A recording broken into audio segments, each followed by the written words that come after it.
अस्सलाम वालेकुम स्टूडेंट्स, अपने page chemistry tips and tricks पे मैं आप सबको वेलकम करती हूँ। हमारे नेक्स्ट टॉपिक कंबशन एनालिसिस के साथ। ये टॉपिक मैंने सेलेक्ट किया है पार्ट 1 के चैप्टर 1 से, क्योंकि ये बहुत ही इंपॉर्टेंट टॉपिक है जो कि ना सिर्फ शॉर्ट क्वेश्चंस के पॉइंट ऑफ व्यू से इंपॉर्टेंट है बल्कि लॉन्ग क्वेश्चन के पॉइंट ऑफ व्यू से भी ये बहुत ही इंपॉर्टेंट टॉपिक समझा जाता है। तो और इसके साथ ही बहुत सारे MCQs भी इस पोर्शन में से बन सकते हैं।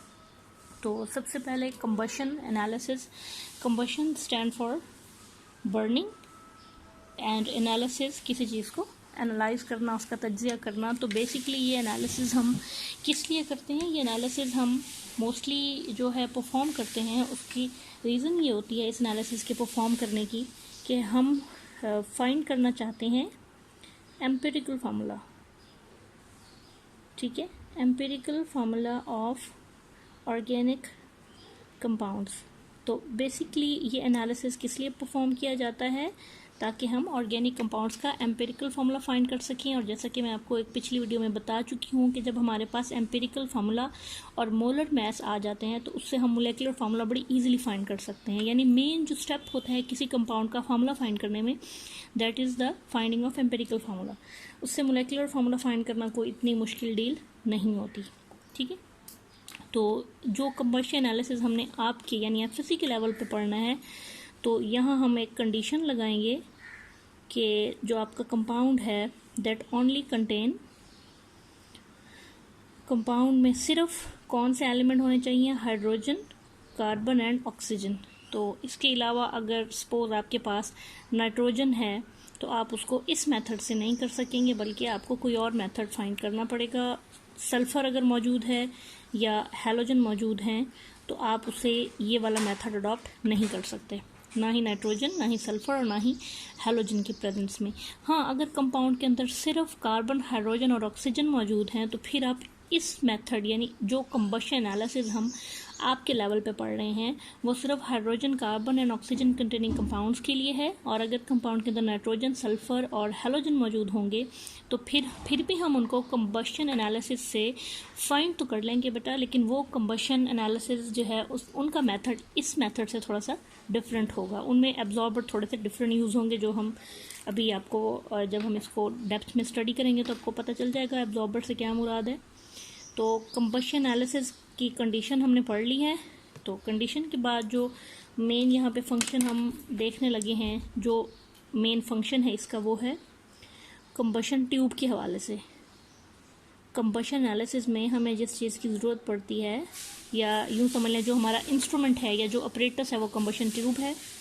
कंबशन ट्यूब कुछ इस तरह की ट्यूब होती है कि आपके पास यहाँ पे सिर्फ एक कंबशन चैम्बर बना हुआ होता है। ठीक है, ये मैं बना रही हूँ कंबशन चैम्बर। कंबशन चैम्बर इसको इसलिए कह रही हूँ मैं क्योंकि इसमें आपकी कंपाउंड की बर्निंग होती है। आपने इसके अंदर प्लेस कर देना है अपना ऑर्गेनिक कंपाउंड, जिसके अंदर सिर्फ कार्बन, हाइड्रोजन और ऑक्सीजन मौजूद हैं और इसके अलावा कोई और एलिमेंट मौजूद नहीं है। तो कंपाउंड आपने इसमें प्लेस करना है, लेकिन एक बात का आपने बहुत ध्यान रखना है कि आपका कंपाउंड प्री वेड होना चाहिए। यानी आपको उसकी अमाउंट पता होनी चाहिए कि आप कितने ग्राम कंपाउंड यहाँ प्लेस कर रहे हैं। 1 ग्राम है, 2 ग्राम है, 1.5 है, जितना भी। और एक और इंटरेस्टिंग बात यह है कि इसको वे तो आप करेंगे तो कोई भी अमाउंट आप ले सकते हैं, 1 ग्राम, 2 ग्राम। फिक्स नहीं है कि फ़लाँ कंपाउंड है तो इतने gram. Any known amount should be taken in combustion tube. ठीक है, तो ये जो आपका पोर्शन है ये कहलाता है कंबशन चैम्बर, क्योंकि इसमें आप बेसिकली इसको जलाते हैं। और जैसा कि आपको मालूम है जलाने के लिए हमें क्या चीज़ चाहिए होती है? जलाने के लिए जो चीज़ सबसे ज़्यादा ज़रूरी होती है वो ऑक्सीजन गैस होती है। तो जनाब यहाँ से हमने ऑक्सीजन सप्लाई करनी है ताकि यहाँ पे जो कंपाउंड आपका पड़ा है वो जल जाए, बर्न हो जाए। ठीक है, अब आप देखें जब आप किसी चीज़ को जलाते हैं यानी जब वो ऑक्सीडाइज होती है तो वो जो धुआं सा निकलता है, जो गैसेस निकलती हैं, तो वो आप ओपन चीज़ बर्न कर रहे होते हैं वो एयर में चली जाती हैं। लेकिन यहाँ आप देखिए ना, ये क्लोज जगह पे बर्निंग करा रहे हैं, इसकी कोई ओपनिंग नहीं है सिवाय इसके। तो वो जो सारी गैसेस हैं वो यहाँ से ट्रैवल करना शुरू करेंगे। अब ज़रा हम ये डिस्कस कर लेते हैं कि वो गैसेस कौन कौन सी होंगी। ज़रा देखिए आपके कंपाउंड में कौन सी चीज़ें हैं? Carbon, hydrogen, oxygen. जितना भी हाइड्रोजन है वो ऑक्सीजन के साथ बर्न होके H2O बना देगा, जितना कार्बन है वो ऑक्सीजन के साथ बर्न होके CO2 बना देगा, और जितना ऑक्सीजन है वो जनाब बर्न होके O2 बना देगा।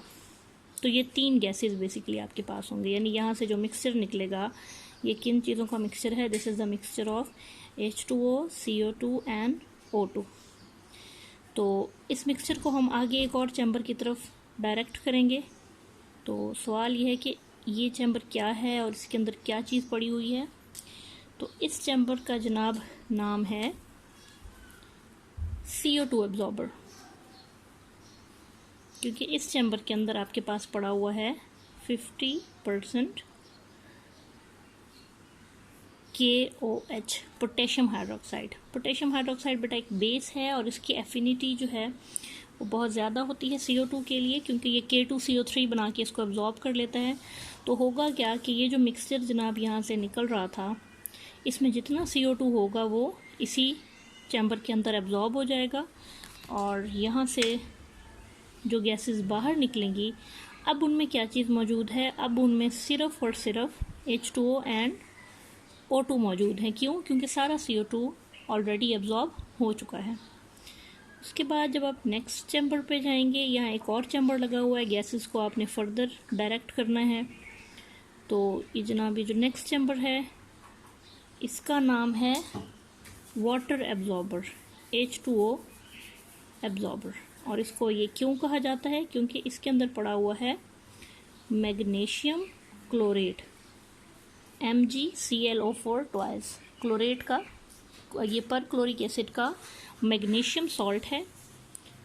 तो जनाब इसकी एफिनिटी वाटर के लिए बहुत ज़्यादा है, तो ये जितना भी वाटर है उसको कैप्चर कर लेगा। तो यहाँ से जो आपके पास गैसेस निकलेंगी दैट इज़ ओनली O2। इसको आपने कहीं एब्जॉर्ब नहीं कराना, इसको आप लीव करने दें, इसको रहने दें, ठीक है। तो ये सारे का सारा जनाब वाटर अब यहाँ एब्जॉर्ब हो गया।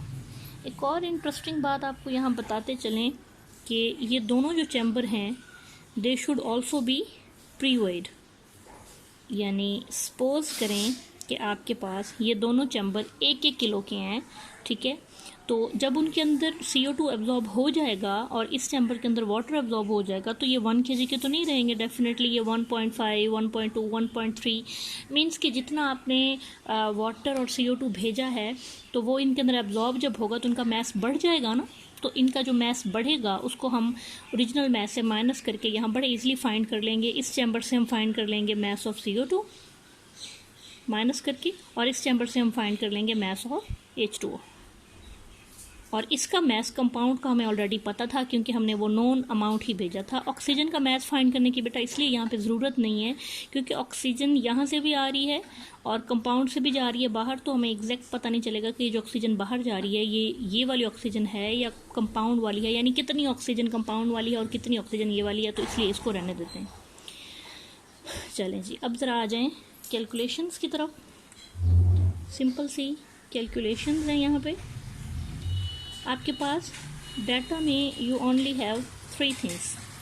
कौन सी 3 चीज़ें हैं आपके पास? एक है जी मैस ऑफ कंपाउंड, इसको आप कह लें X। दूसरा है आपके पास मैस ऑफ CO2, इसको आप कह लें Y। और तीसरी चीज़ है आपके पास मैस ऑफ H2O, इसको आप कह लें Z।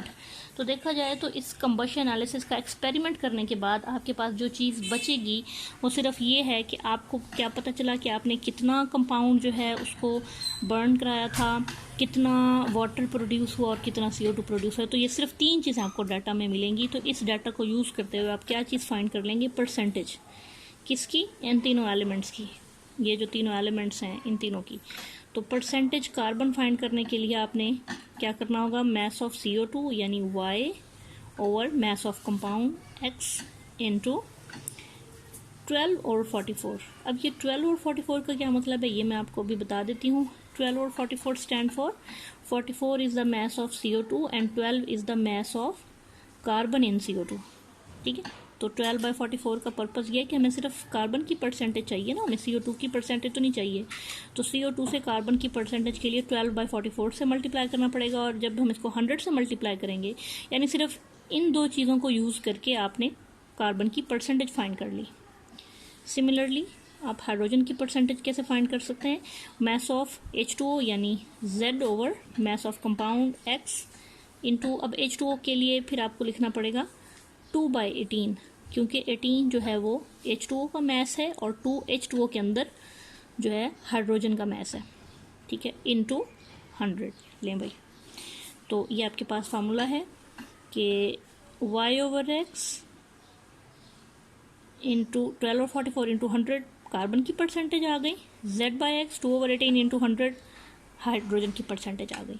अब ऑक्सीजन की परसेंटेज के लिए आपने क्या करना है, मेथड ऑफ डिफरेंट यूज़ करें। इसको मैं इस तरह समझाती हूँ कि जब आपको पता है कि आप परसेंटेज की बात कर रहे हैं 100 की, तो जब आपके पास 100 में से फ़र्ज़ करें कि 30, 20 या जो भी दो अमाउंट्स पता चल जाएंगी, तो तीसरी अमाउंट आप डिफरेंस से फाइंड कर सकते हैं।